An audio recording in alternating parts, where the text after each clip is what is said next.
What is going on with y'all, man? It is Black Balloon, and I'm coming back with another video, so y'all already know what's going on. Alright, y'all. Now, today in this video, we have an 80-year-old freakazoid who has now finally been exposed, right?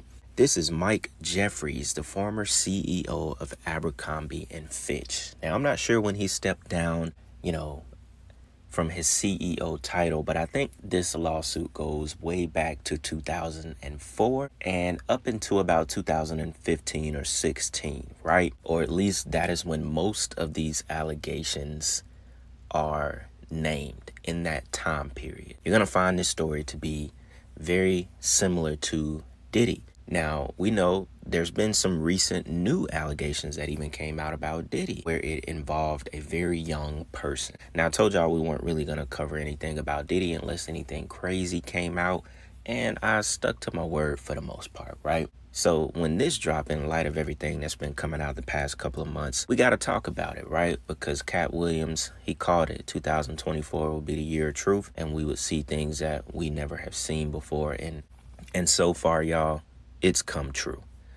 He told no lies. I don't know how he knew it, but damn. And especially, this kind of stuff that involves trafficking, sex trafficking, abuse, it's really coming out of the dark, and it's being shown to us on a level that we have never seen. Because this is some of the most serious abuse right here. Trafficking abuse, human trafficking, human sex trafficking. And these rings that exist in fashion worlds where they can literally hide behind what they do in their respective industry. And that's what happened here with Abercrombie and Fitch. There's a reason why we never wore Abercrombie and Fitch. I don't know about y'all, but the way I grew up, my homies, my friends, never. There's a reason why. And this is the reason why this 80-year-old looking roach right here looks like the guy, that roach from Men in Black, the dude that looks super crazy. I don't know if this is like some bad plastic surgery to look younger. His face looks really tight. Every picture, his mouth is open. I don't know, maybe his face is just stuck. His teeth is whiter than his eyeballs. You can never trust someone that looks like this at 80 years old. This is crazy. The clip that I have to show y'all comes right from the FBI, right out of their mouths. And man, it is disgusting. No wonder why Abercrombie and Fitch only advertise male models. The lawsuits are about men, y'all. There's no women involved. Right now, no young men, or at least right now. But this lawsuit is about abuse of men. It is wild. It's pretty shocking when you hear this clip and what the FBI got to say. There's two separate sections of the clip that I want to show y'all. I think they're both about 5 minutes long. But for us to get the full details, we're going to check them both out and react to them. And this is crazy, y'all. And it's probably somebody that's been doing this for a long time and it's just now coming out. But look, let me stop talking, y'all. We're going to go ahead and get into the first clip. Then we're going to come back and talk about this a little bit more. Check this out. Michael Jeffries was the chief executive officer of Abercrombie and Fitch. Abercrombie was a widely known clothing retailer with stores around the world. Aspiring fashion models knew that a place on one of Abercrombie's iconic ads could be the ticket to success in the modeling industry. But while Jeffries was the CEO of one of the most recognizable clothing retailers in the world, he was using his power, his wealth, and his influence to traffic men for his own sexual pleasure and that of his romantic partner, Matthew Smith.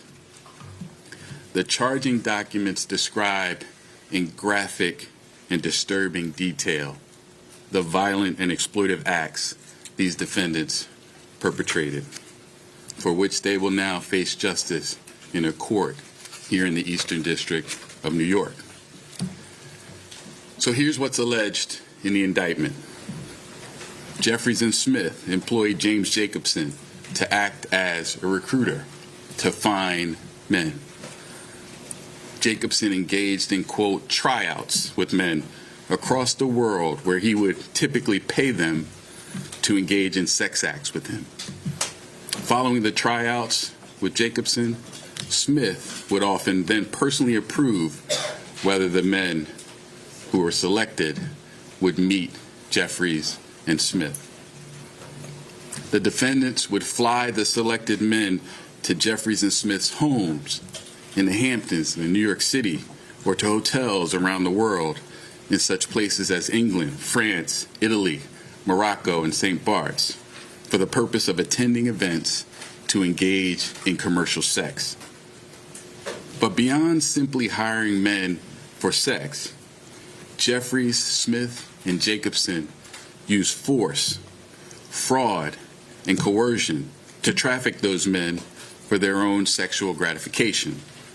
For example, as alleged, the defendants employed a referral system and an interview process that did not inform the men of the details of the sex events before they attended, including the full extent and nature of the sexual activity that would be required of the men at these events. They caused the men to believe that attending these sex events could yield modeling opportunities with Abercrombie or otherwise benefit their careers. Smith and Jeffries employed a secret staff to operate these sex events. The staff ensured that the men signed non-disclosure agreements and handed over their personal items, such as their phones, before the start of the events to maintain the secrecy of these events. The defendants caused the men to believe that not complying with requests for certain acts, sex acts, during the events could harm their careers. The defendants pressured the men to consume alcohol, Viagra, and muscle relaxants known as poppers during the sex events. And they required the presence of staff during the sexual activity and ensured that the men did not leave the sex events until Jeffries and Smith decided that the sessions were over. Also, as alleged, on more than one occasion, Jeffries and Smith either directed others to inject or personally injected men with an erection-inducing substance for the purpose of causing the men to engage in sex acts the men were incapable of engaging in or unwilling to engage in. Additionally, the indictment alleges on more than one occasion when men did not or could not consent, Jeffries and Smith violated the bodily integrity of these men by subjecting them or continuing to subject them to invasive sexual and violent contact by body parts and other objects. As alleged in the indictment, Jeffries, Smith, and Jacobson didn't just carry this activity on for a couple of occasions. Their sex trafficking and prostitution enterprise lasted at least from the end of 2008 until early 2015. During that period, the defendants hired dozens of men and transported them to New York and around the globe. They spent millions of dollars on a massive infrastructure to support this operation and maintain its secrecy. This included hundreds of thousands of dollars of cash for commercial sex, prolific amounts of money for staff to run the sex events, money for domestic travel, international travel, hotel rooms, services from a security company, and Jacobson's salary, among other things. Now, this investigation remains ongoing. Although there are 15 John Does identified as victims in this indictment, this interstate prostitution venture encompassed dozens and dozens of men. And I encourage anyone with information about this case, including anyone who was a victim of the defendant's alleged crimes to contact the FBI. So as y'all can see, they spent millions to basically run a prostitution enterprise, a ring from state to state, country to country for years. Now, I'm assuming they have, evidence and people who came forward to support a certain span of years. I think in the beginning I said it dated back to 2003. I thought I heard that or read that in another article, but he said the earliest from 2008 up until 2015. They probably just have evidence to support that time span. I'm pretty sure it went on a lot longer and, way earlier into the 2000s. Who knows? But for something like that, they usually go clean for a long time until they start to get on the FBI's radar, or until people who went through it and who were the victims have had enough and they have the courage to come forward, especially with this mostly being about men who were abused, used and basically forced to participate, weren't allowed to leave the parties until they said so. I couldn't even imagine it. I don't know, man. I couldn't imagine being in that kind of world. It's the same thing that I would talk about with the whole Diddy thing, right? These people have so much money. They just become so sick, y'all, and they start exercising things that were already a part of who they are. Money just amplifies you even more. You're already that person. You already have some of these desires. You get money and you make it come true, because these people that were CEOs of these kind of companies, they can make anything come true. Anything they desire, anything they imagine, they can pay for.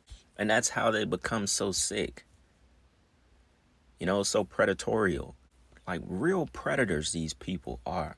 And it just makes you think about man, what be going on in these little parties?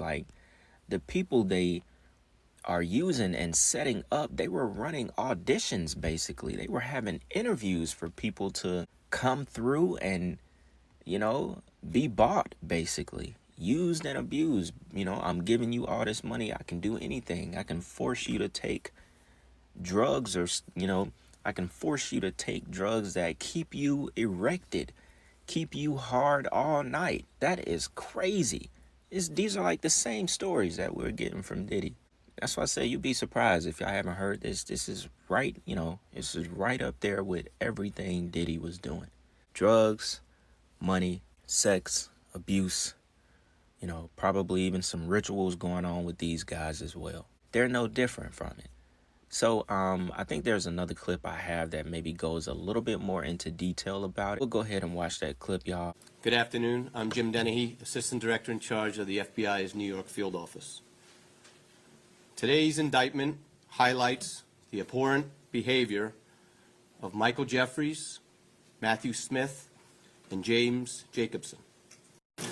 What's alleged in the indictment is not only beyond disturbing, dishonorable, and disgraceful, but simply put, it's criminal.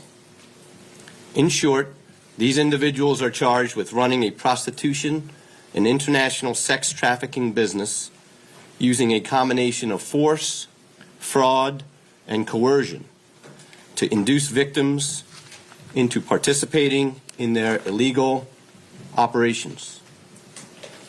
The alleged behavior occurred here in New York City and in multiple countries worldwide.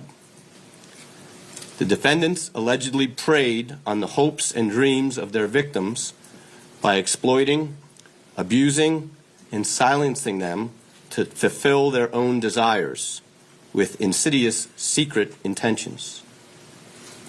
Despite the alleged efforts of Jeffries, Smith, and Jacobson to conceal their crimes, efforts that included threatening victims and requiring them to sign non-disclosure agreements, among other things, their plan failed. This case is yet another example of individuals using their wealth, power, or reputation to manipulate and control others for their own personal interests. Now it says Jeffries, 80 allegedly wielded his power, wealth, and his influence to traffic scores of men for his own sexual pleasure for nearly a decade, often dangling the promise of modeling careers in their faces, according to the feds. The disgraced fashion boss, who infamously had shirtless young male lifeguards and models parading outside Abercrombie stores and events during his time at the helm of the company, worked the depraved trafficking scheme with his partner, Matthew Smith, 61 years old. The pair used a recruiter, James Jacobson, 71, to lure their victims, including suspecting store workers and models, to sick sex parties across the world from 2008 to 2015. Y'all, they are old as hell. Even when they were doing this 10 plus years ago, they were still old as hell. Says Jacobson, who was previously described by some accusers as missing part of his nose and covering the gap with snakeskin, required that prospective candidates first participate in a sexual encounter or tryout with him. Smith then approved the candidates forwarded to him by Jacobson, who also was known as Jim Jake.